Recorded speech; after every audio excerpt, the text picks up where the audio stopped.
Lá no fundo do Oceano Pacífico, entre 600 e 800 metros de profundidade, onde a luz do sol praticamente não existe e a pressão é esmagadora, vive um peixe que parece simplesmente impossível e ainda assim, está lá, nadando como se fosse algo comum. O peixe Macropina microstoma habita essa zona escura conhecida como ozona mesopelágica, um ambiente silencioso, frio e quase sem vida visível, pelo menos à primeira vista.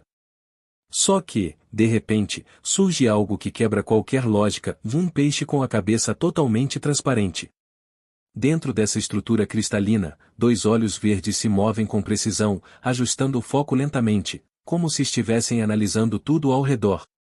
E olha só, por muito tempo se pensou que ele só olhava para cima, até que cientistas perceberam algo ainda mais impressionante, dele pode girar os olhos para frente, atravessando visualmente a própria cabeça, como se não houvesse barreira alguma.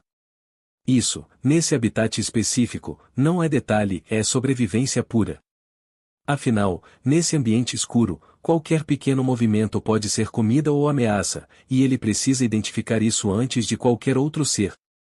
É curioso, mas ao mesmo tempo inquietante, porque dá aquela sensação de que ele está sempre observando algo que a gente não consegue ver. Agora, descendo ainda mais nas profundezas do oceano, entre 600 e 900 metros, em regiões conhecidas como zonas de mínimo oxigênio, onde a maioria dos animais simplesmente não consegue sobreviver, aparece uma criatura que, sinceramente, parece saída de um pesadelo. A Vampiroteutis infernalis, ou lula vampira, carrega um nome que já causa impacto e não é por acaso. Com olhos enormes, corpo escuro e uma espécie de ocapo que conecta seus tentáculos, ela cria uma silhueta quase sobrenatural no escuro absoluto. Mas, calma lá, é aqui que tudo começa a ficar ainda mais estranho. Quando ameaçada, em vez de soltar tinta como outras lulas, ela libera uma nuvem de partículas luminosas, como se fosse um brilho vivo se espalhando na água. Não é tinta, é luz. Pequenos pontos azulados que piscam lentamente, confundindo qualquer predador ao redor. É bonito, mas inquietante ao mesmo tempo, porque não parece algo natural do nosso mundo. E o mais curioso, olha só, é que apesar de toda essa aparência assustadora, ela não é uma caçadora ativa. Em vez disso, coleta restos orgânicos que caem do alto, como uma espécie de chuva invisível ou no oceano. Agora, se a gente desce ainda mais fundo, chegando a mais de 2.000 metros de profundidade, próximo às fontes hidrotermais do Oceano Pacífico, especialmente na região da dorsal oceânica, o cenário muda completamente. Ali, o ambiente é extremo, água superaquecida, cheia de minerais tóxicos, pressão absurda e ausência total de luz solar. E é justamente nesse lugar que vive o Kiversuta, o chamado caranguejo Yeti.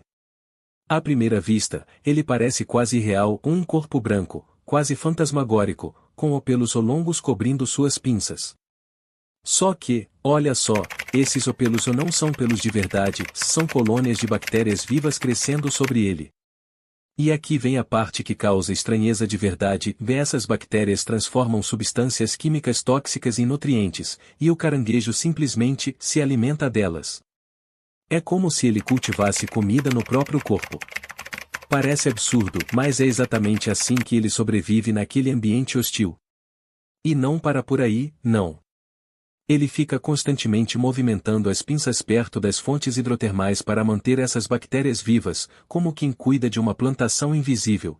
Seguindo ainda por essas profundezas do oceano aberto, entre 200 e 1.000 metros, na chamada zona mesopelágica, onde a luz do sol já chega extremamente fraca, surge um peixe que, à primeira vista, até parece discreto, mas esconde uma estratégia que dá um certo arrepio quando a gente entende. O peixe machado, da família Sternoctidae, vive nesse ambiente onde qualquer detalhe pode significar vida ou morte, e, olha só, ele resolveu um problema que parece impossível, como não ser visto em um lugar onde tudo depende da sombra. Seu corpo é achatado, com aparência metálica, e possui pequenos órgãos luminosos chamados fotóforos espalhados na parte inferior. Até aí, pode parecer só mais um peixe brilhante, só que não. Esses pontos de luz são usados para imitar a luminosidade que vem de cima, anulando completamente sua própria sombra. É como se ele desaparecesse no meio da água, confundindo predadores que estão abaixo. Dá até uma sensação estranha, porque ele não está tentando se esconder na escuridão, ele está criando luz para não existir visualmente. É bonito, mas existe justamente para não ser visto, o que inverte toda a lógica que a gente conhece sobre sobrevivência. Agora, subindo um pouco na coluna d'água, em mares abertos de regiões tropicais e temperadas, muitas vezes próximos à superfície, mas também descendo até algumas centenas de metros, aparecem formas que, à primeira vista, parecem apenas massas gelatinosas sem importância. Só que, olha só, as salpas escondem um dos comportamentos mais estranhos do oceano. Elas vivem em mar aberto, flutuando em correntes oceânicas, formando longas cadeias transparentes que podem crescer rapidamente em ambientes ricos em nutrientes. Até aqui, pode parecer simples, mas é justamente aí que começa o desconforto. Cada elo dessa corrente é um organismo independente, com vida própria, mas todos se movem e se alimentam de forma sincronizada, como se fossem um único corpo. Dá uma sensação estranha, quase perturbadora, porque parece que você está olhando para um ser só, mas na verdade são vários.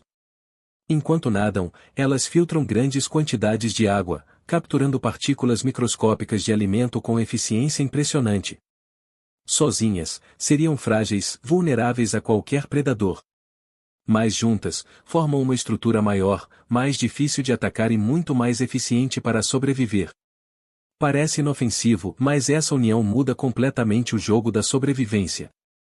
E tem mais um detalhe curioso, elas podem se reproduzir rapidamente, criando novas cadeias em pouco tempo, quase como se o oceano estivesse se enchendo delas de repente. Agora, voltando às regiões mais profundas do oceano aberto, entre 700 e mais de 1000 metros de profundidade, onde a escuridão é praticamente total e a pressão é gigantesca, existe algo que desafia completamente a ideia do que é um animal.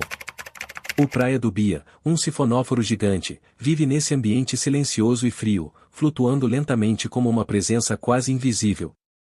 À primeira vista, pode parecer apenas um organismo alongado, mas, olha só, ele pode ultrapassar dezenas de metros de comprimento, sendo um dos seres mais longos já registrados no oceano. Só que o mais estranho não é o tamanho, é o que ele realmente é.